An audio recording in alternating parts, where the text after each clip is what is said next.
Welcome to Penrose Learning, where we make understanding easy. You begin by choosing the exact cell to receive the link. This matters because links anchor to cells. Once selected, open Insert Link or press Ctrl+K on Windows, CMD+K on Mac, and you'll see the link dialog. Make sure to decide whether you need a web URL, a link to another sheet, or to a named range. Each option changes how people navigate. This first step sets the destination and label. So pick the right type before you continue. Now you enter the destination and adjust the label. Paste a full URL to link externally, or click sheets and named ranges to pick an internal destination.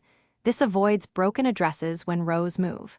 Once done, change the display text to a clear, short description so viewers know what to expect. Make sure to use named ranges for important internal links. That keeps them stable when you reorder data.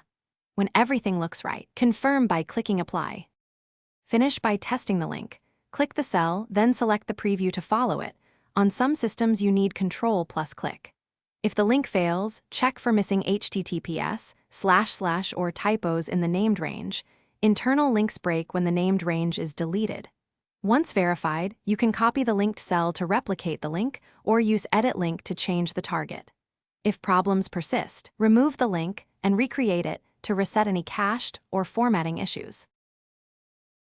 Thanks for watching. If this was helpful, leave a like and consider subscribing. See you next time.